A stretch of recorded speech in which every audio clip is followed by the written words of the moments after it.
Hello friends, education by Mohit sir YouTube channel पर आपका स्वागत है। एक बच्चा जिसकी शक्ल ऐसी भोली सी है, मान के चलो वो इस जगह पर खड़ा हुआ है तो फिर वो गली का आवारा बच्चा है, लुच्चा है, लपंगा है।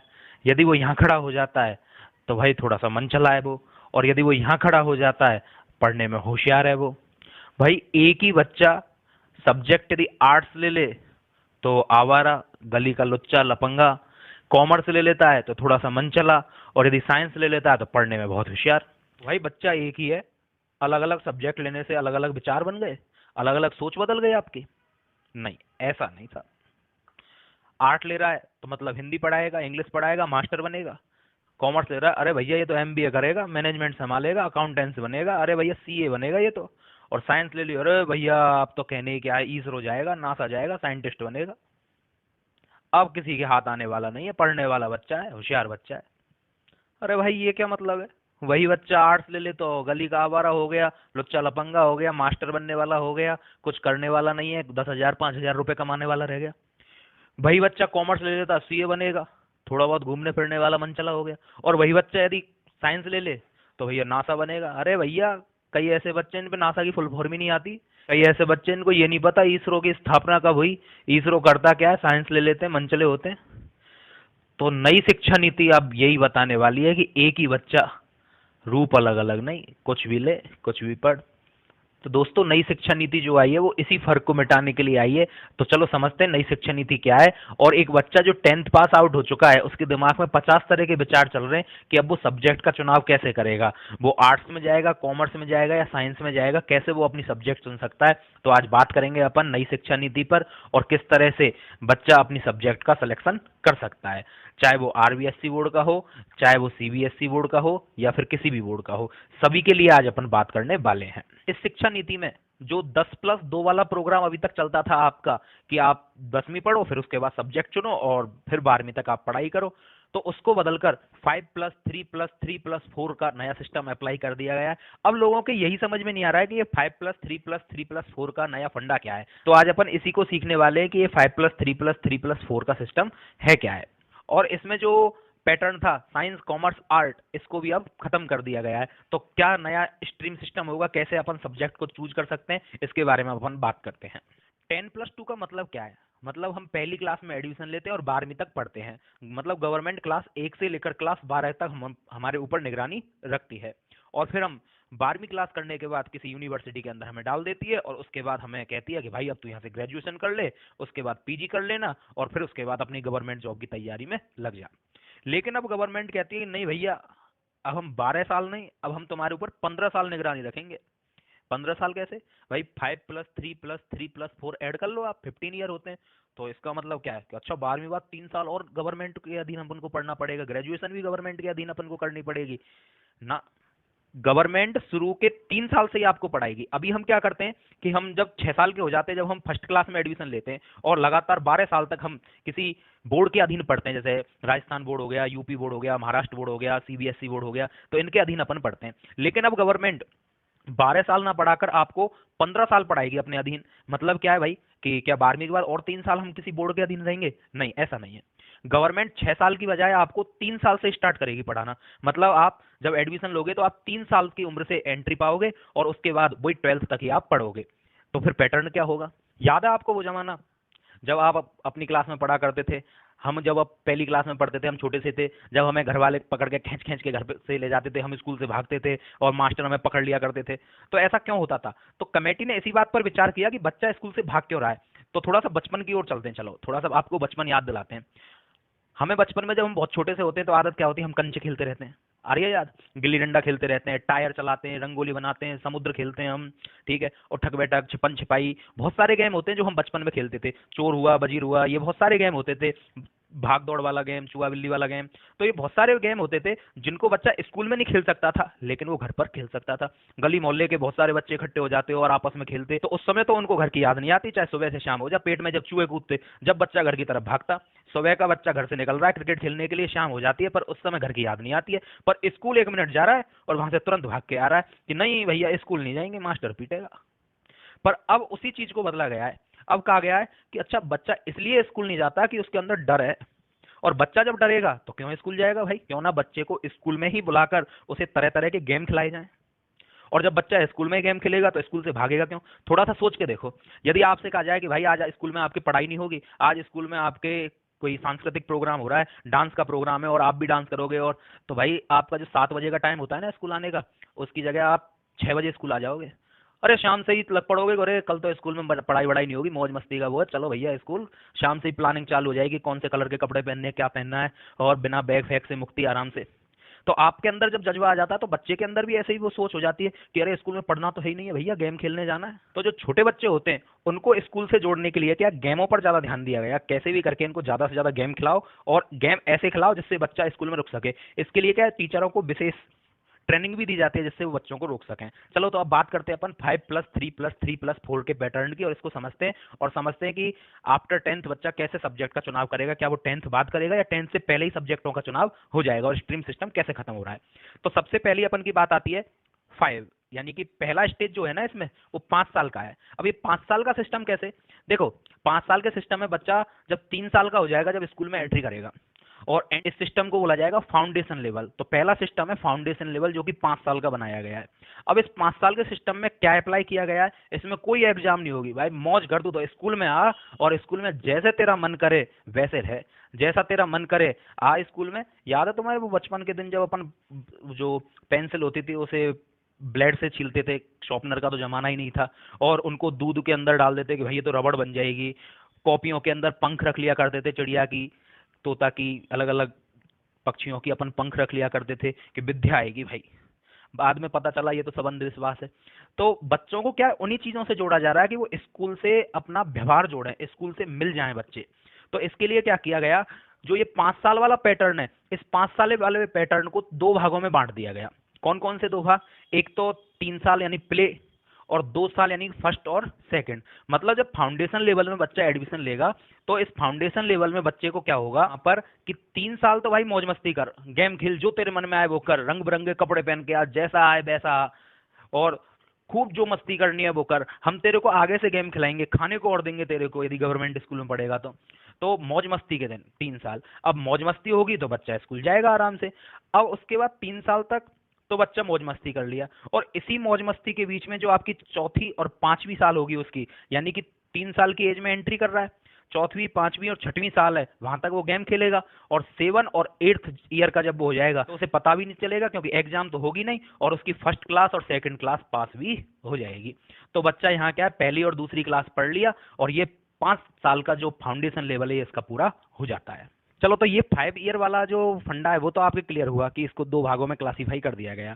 अब सेकंड स्टेज जो आती है, 5 पूरी हो गई, अब तीसरी साल मतलब 5+3+3+4 है, तो पहला स्टेज कंप्लीट हो चुका है, अब दूसरा स्टेज चालू हुआ है 3 वाला। अब इसमें क्या होगा, इस स्टेज को प्रिपरेटरी स्टेज के नाम से जाना जाएगा। प्रिपरेटरी स्टेज में क्या होगा, बच्चा पहली और दूसरी क्लास तो फाउंडेशन लेवल में पूरी कर चुका है, अब यहाँ पर तीसरी क्लास से उसका एडमिशन चालू होगा, पर यहाँ पर इसकी एग्जाम चालू हो जाएंगी। मतलब इस स्टेज में बच्चा 3 साल रहेगा, मतलब 3rd क्लास पढ़ेगा, 4th पढ़ेगा और 5th पढ़ेगा, 3 क्लास बच्चा यहाँ पर पढ़ेगा। अब इसके साथ साथ क्या पढ़ाई तो होगी होगी, उसके साथ साथ उसे स्टडी के साथ एक्टिविटीज और करवाई जाएंगी जिससे उसका लगाव स्कूल से रहे, लगाव नहीं छूटे। अब एक्टिविटीज में क्या, जैसे डांसिंग, पेंटिंग, सिंगिंग, या फिर रंगोली प्रतियोगिता, निबंध लिखने की, पोइम सिखाने की, तो थोड़ी थोड़ी एक्टिविटी करवाई जाएंगी। यदि बच्चा ढोलक बजाना चाहता है ढोलक बजा, गिटार बजाना चाहता है तो गिटार बजा, तो जो एक्टिविटी बच्चा करना चाहता है ना वो एक्टिविटी कर बच्चा, जिससे उसकी स्कूल से लगाव नहीं छूटे। तो स्टडी प्लस एक्टिविटी यहाँ पर दोनों करवाई जाएंगी। तीसरा यहाँ पर क्या है, जो सबसे बड़ी बात जोड़ी गई है वो क्या है, बच्चा या तो नेशनल लैंग्वेज में पढ़ेगा, जैसे अपन की नेशनल लैंग्वेज हिंदी है, या फिर रीजनल लैंग्वेज में पढ़ेगा। रीजनल लैंग्वेज जैसे मैं राजस्थान में रहने वाला हूँ तो मैं राजस्थानी में पढ़ सकता हूँ, या फिर हिंदी में पढ़ सकता हूँ। यदि मैं महाराष्ट्र में रहता हूँ तो मैं मराठी में पढ़ सकता हूँ, या हिंदी में मैं बिहार में रहता हूँ तो फिर मैं बिहारी लैंग्वेज में पढ़ सकता हूँ, बंगाल में रहता हूँ तो मैं बंगाली में पढ़ सकता हूँ। तो जिस एरिया में बच्चा रहता है ना उसी एरिया की लैंग्वेज में भी बच्चा पढ़ सकता है। इसे क्यों जोड़ा गया, तो देखो ये जो स्टार्टिंग लेवल होती है, बच्चा 3rd क्लास 4th क्लास में पढ़ता है तो उस समय उसकी जिज्ञासा लेवल बहुत ज्यादा होती है, सीखने की प्रवृत्ति बहुत ज्यादा होती है, और उस समय उस पर दबाव डाला जाए कि नहीं भाई तू इस सब्जेक्ट में पढ़, इसमें पढ़, इसमें पढ़, तो उसमें पहले तो सब्जेक्ट को सीख और फिर उसके बाद उन चीज़ों को सीख। तो यहाँ से क्या, रीजनल लैंग्वेज तो बच्चे पे वैसे ही आती है, और उसी लैंग्वेज में यदि बच्चे को सिखाया जाएगा तो उससे क्या बच्चा जल्दी कैप्च करेगा। ठीक है, बच्चा उस चीज को जल्दी सीखेगा, तो इसलिए रीजनल लैंग्वेज में पढ़ बच्चे को ये कहा गया। अब यहाँ पर एक छोटी सी बात और निकल के आती है कि बच्चा भाई चाहे कि मैं तो इंग्लिश मीडियम में पढ़ूंगा, गार्जियन चाहे कि बच्चे को मैं तो इंग्लिश मीडियम में पढ़ाऊंगा, तो आप इंग्लिश मीडियम में पढ़ा सकते हो, लेकिन स्कूल यहाँ पर दबाव नहीं डालेगा कि स्कूल वाले कहे नहीं भैया हम तो इंग्लिश मीडियम में पढ़ाएंगे, बच्चे को पढ़ाना है तो पढ़ा, नहीं तो लंबा पढ़। अब ऐसा नहीं है, अब बच्चा कहेगा कि मैं इंग्लिश मीडियम में पढ़ूंगा तो पढ़ सकता है, लेकिन स्कूल ये नहीं कह सकता कि मैं इंग्लिश में ही पढ़ाऊंगा, उसे यहाँ पर रीजनल लैंग्वेज में भी पढ़ाना पड़ेगा, हिंदी में भी पढ़ाना पड़ेगा, और इंग्लिश चाहे तो वो सब्जेक्ट के रूप में लेके पढ़ सकता है। तो ये था आपका प्रिपरेटरी स्टेज यानी कि सेकंड स्टेज। मैं ये मानता हूँ कि इसमें थोड़ी सी कमी रह गई है, और वो कमी क्या है, बच्चा क्या है यहाँ से इंग्लिश से थोड़ा सा दूर होता जाएगा। अच्छा, इंग्लिश मुझे नहीं लगता कि इंग्लिश अपन के लिए बहुत नेसेसरी है, लेकिन आपने एक बात पर गौर की, हमारे इंडिया के गांव और ढाणी तक रहने वाला बच्चा टूटी फूटी इंग्लिश बोल लेता है, कैसी भी बोले, चाहे टूटी फूटी बोले, एचआरएम बाट वर कुछ भी बोले, लेकिन टूटी फूटी बोल तो लेता है। लेकिन आपने गौर किया कभी, चाइना का बच्चा ची चाऊ चू चाई करता रहता है बस, उसके अलावा उस पर कोई और लैंग्वेज नहीं आती है। तो इंडिया वाले बस इसी चीज में बेनिफिट उठाते हैं कि उन पर क्या है, इंग्लिश लैंग्वेज भी आती है, उन पर इंडियन लैंग्वेज भी आती है, और विदेशों में नौकरी लेने के मामले में इंडियन लोग इसीलिए सबसे ज्यादा हैं क्योंकि वो इंग्लिश पर ध्यान देते हैं, जबकि चाइना वाले हमसे एक ही चीज में पीछे हैं बस, और वो चीज क्या है कि वो अपनी मातृ लैंग्वेज जो है ना केवल उसी में पढ़ाई करवाते हैं, और उनकी नौकरी केवल चाइना तक ही सीमित रह गई है, वो विदेशों में बहुत कम नौकरी कर पाते हैं क्योंकि उन पर अदर लैंग्वेज आती ही नहीं है। तो बस थोड़ा सा क्या है, यहाँ से इंग्लिश से कनेक्टिविटी बच्चे की टूटने लग जाएगी। तो मैं तो यही सुझाव दूंगा कि आप अपने बच्चे को एज ए इंग्लिश भी थोड़ा थोड़ा सिखाएं। अच्छा चलो, अब नेक्स्ट आता है आपका, तो 5 और 3 तो पूरा हो गया, अब अगले 3 में क्या होगा, अगले 3 वाले स्टेज को बोला जाता है मिडिल स्टेज। अब इस मिडिल स्टेज में क्या होता है, बच्चा वहां तक तो आपका 3, 4 और 5 स्टैंडर्ड को पास करके आ गया, अब यहाँ पर क्या है, मिडिल स्टेज जो है 3 साल का चलेगा, और इस 3 साल वाले स्टेज में क्या होगा, बच्चा एडमिशन लेगा आपका 6 स्टैंडर्ड में, 7 और 8, मतलब 8 क्लास तक यहाँ पर पास कर चुका होगा बच्चा। और इसमें क्या होगा, कुछ अदर एक्टिविटी भी शामिल की गई हैं, जैसे बच्चे को कंप्यूटर कोडिंग सिखाई जाएगी, मतलब सॉफ्टवेयर डेवलपर बनाया जाएगा। अब ये नहीं कि सॉफ्टवेयर बनाना ही सीख जाएगा बच्चा, नहीं, यहाँ पर क्या कंप्यूटर से उसे जोड़ा जाएगा, धीरे धीरे सिखाया जाएगा कंप्यूटर लैंग्वेज क्या होती है, कोडिंग कैसे की जाती है, कि भविष्य में बड़ा होकर वो कोडिंग करना भी सीख जाए और सॉफ्टवेयर भी बनाना सीख जाए। क्या माइक्रोसॉफ्ट ने कुछ ऐसे प्रोग्राम भी डिजाइन किए हैं जिनके थ्रू बच्चा अच्छे ढंग से कंप्यूटर को सीख सके, और विदेशों के स्कूल में, अमेरिका वगैरह में माइक्रोसॉफ्ट के ये जो सॉफ्टवेयर है ये चल भी रहे हैं जिससे बच्चों को सिखाया जाता है। तो विदेशों की तर्ज पर अब कंप्यूटर यहाँ पर भी सिखाया जाएगा। ठीक है, अभी तक तो हम कंप्यूटर के मामले में बस कुछ नहीं, थोड़ा बहुत उसे चलाना सीख जाते थे, लेकिन अब कोडिंग सीखने लगेंगे उसमें अपन। नेक्स्ट, इसमें क्या वोकेशनल टीचिंग पर ध्यान दिया जाएगा। वोकेशनल टीचिंग क्या होती है, जैसे भाई मैं स्कूल में पढ़ रहा हूँ और पढ़ने के साथ साथ मुझे थोड़ी सी अदर चीज़ों में भी इंटरेस्ट है। कोई बच्ची कहती है कि मुझे तो खाना बनाने का शौक है, मैं तो भाई आगे चलकर शेफ बनूंगी, तो खाना बनाने की ट्रेनिंग वहीं से देना चालू हो जाएगी। ठीक है, सिलाई कढ़ाई बुनाई अदर एक्टिविटी जो है वो भी आप यहाँ पर सीख सकते हो। तो ये काफ़ी अच्छी चीज़ जोड़ी है कि टेक्निकल चीज़ों से आपको यहाँ पर जोड़ा जाएगा। अच्छा, इसके अलावा जो हिंदी, इंग्लिश, मैथ, साइंस, तो ये जो सब्जेक्ट हैं ये तो आपकी एज इट इज चलेंगी। हाँ, एक बहुत बड़ी चीज़ जो यहाँ पर है वो क्या है, यहाँ पर आपको इंडियन लैंग्वेज में पढ़ना पड़ेगा। अब इंडियन लैंग्वेज में आप हिंदी पढ़ सकते हो, उर्दू में हो सकते हो, संस्कृत में हो सकते हो, इंडियन लैंग्वेज जरूर आपके पास होनी चाहिए। नेक्स्ट आता है आपका जो 4 साल वाला बचा है, अब 5 हो गया, 3 हो गया, 3 हो गया, अब बचा 4। देखो, चौथा जो स्टेज बनाया गया है उसका नाम दिया गया है सेकेंडरी स्टेज। अब इस सेकेंडरी स्टेज में क्या होगा, ये 4 साल का होगा। अब यहाँ पर क्या क्या बताया गया है, देखो लास्ट स्टेज तक जो तीसरा मिडिल स्टेज था वहां तक बच्चा 8th क्लास पास कर चुका है। अब 9th स्टैंडर्ड से यहाँ पर एंट्री लेगा, 9th पढ़ेगा, 10th पढ़ेगा, 11th पढ़ेगा और 12th पढ़ेगा। तो है तो वही पहले वाली व्यवस्था कि 12th तक ही बच्चा सरकार के अधीन रहेगा। अब इस सिस्टम में क्या है, जो बच्चे की एग्जाम लगती थी साल के एंड में, बच्चा क्या है, सरकार मानती है, बच्चा दबाव फील करता है भाई कि जब मार्च में एग्जाम है तो बच्चा सोचता है अरे भाई एग्जाम आने वाले, जनवरी से फरवरी से पढ़ाई करना चालू करता है और शुरू के 6-7 महीने क्या है बिल्कुल मौज मारता है, कतई कोई फर्क नहीं है।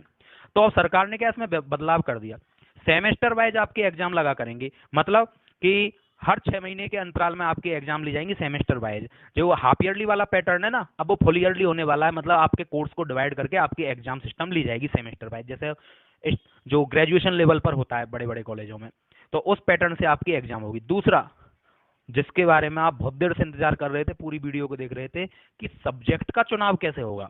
देखो सब्जेक्ट का चुनाव वही वाली बात जो स्टार्टिंग में मैंने चालू की थी कि भैया साइंस का बच्चा है तो होशियार, आर्ट का बच्चा है तो कमजोर, कॉमर्स का बच्चा है तो मनचला, तो वो वाला पैटर्न अब खत्म हो जाएगा। मतलब यहाँ पर स्ट्रीम सिस्टम को पूरी तरह से खत्म कर दिया जाएगा।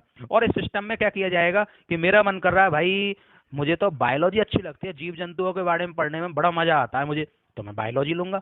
पर मुझे क्या केमिस्ट्री अच्छी नहीं लगती, मुझे क्या फिजिक्स अच्छी नहीं लगती है। अब पहले तो क्या था, जैसे बायोलॉजी अच्छी लगती है, केमिस्ट्री और फिजिक्स अच्छी नहीं लगती है, तो मेरे पास कोई वही मतलब ही नहीं था कि भाई मैं बायोलॉजी के चक्कर में फिजिक्स केमिस्ट्री लेके मर तो सकता नहीं हूँ। तो मुझे मजबूरी बस क्या लेनी पड़ती थी, आर्ट लेनी पड़ती थी। पर अब ऐसा नहीं है, अब यदि मुझे बायोलॉजी अच्छी लगती है तो मैं बायोलॉजी लूंगा, हिंदी लूंगा, इंग्लिश लूंगा। और कॉमर्स में भी भाई अकाउंटेंसी बहुत अच्छी लगती है, अकाउंटेंसी अकाउंटेंसी खेलेंगे तो मैं अकाउंटेंसी भी ले सकता हूँ। कि मुझे डिजिटल मार्केटिंग के बारे में भी सीखना है, डिजिटल मार्केटिंग का कोर्स भी ले सकता हूँ। कि नहीं मजा नहीं आया, मैं एक तो हिस्ट्री लूंगा, राजा महाराजाओं के बारे में पढ़ने में बड़ा मजा आता है। और एक आगे चल के मुझे नेता बनना ही है तो मैं पॉलिटिकल साइंस भी लूंगा। और केमिस्ट्री थोड़ी अच्छी लगती है कि इधर से इसको अटैक करवाया, इधर को अटैक करवाया, नए नए यौगिक बन रहे हैं, केमिस्ट्री अच्छी लगती है, केमिस्ट्री भी पढ़ूंगा। पर मैथ में मजा नहीं आता, मैथ नहीं लूंगा ना फिजिक्स लूंगा, उसमें पता नहीं जाने क्या न्यूमेरिकल चलते रहते, पल्ले ही नहीं पड़ते। तो अपन तो केमिस्ट्री लेंगे, तो पॉलिटिकल साइंस ले लिया, हिस्ट्री ले ली, केमिस्ट्री ले ली, इधर से हिंदी उठा ली, और एक ज्योग्राफी उठा ली कि भूगोल भी अच्छा लगता है भाई, धरती कैसे घूमती है, सूरज के कैसे चारों ओर चक्कर लगाती है, कैसे बरसात होती है, आंधी तूफान चक्रवात कैसे आते हैं वो भी सीखूंगा। तो अब यहाँ पर क्या है, मन में आए जो सब्जेक्ट लो, जो पढ़ना है वो पढ़ो। पहले की तरह नहीं है कि भाई मेरे को ये अच्छा लगता है पर मैं तो पढ़ ही नहीं सकता क्योंकि मेरे तो साइंस कॉमर्स आर्ट के फेरे में पढ़ा हुआ हूँ। तो हम इन चीजों का फायदा नहीं उठा पाए, पर आप इन चीजों का फायदा उठा सकते हो। तो एक तो ये स्ट्रीम सिस्टम यहाँ पर खत्म कर दिया गया है। आप अपनी सब्जेक्ट, स्कूल वाला आपसे ये नहीं पूछेगा हाँ भैया कॉमर्स में जाएगा, साइंस में जाएगा या फिर आर्ट में जाएगा। आर्ट में जाएगा तो ऐसे देखते हैं अरे कहाँ से आया है उठ के। कॉमर्स में जाएगा तो कॉमर्स तो हमारे स्कूल में चलती नहीं है, ऐसा कर तू साइंस ले ले। और साइंस वाले को आओ साहब बैठो बैठो बैठो, क्योंकि ज्यादा फीस मिलती है। तो इसलिए अब स्कूल वाला आपसे नहीं पूछ सकता कि साइंस कॉमर्स आर्ट, अब पूछेगा भैया कौन कौन से सब्जेक्ट लेने। तो बिल्कुल बराबर, अब नहीं कहेगा कोई कि साइंस वाला है नासा जाएगा, अब नहीं कहेगा कोई कि आर्ट वाला है भैया तू तो मास्टर बनेगा, ठीक है स्कूल में पढ़ाता डोलेगा, कोई नहीं कहेगा कि सीए आ रहे हैं।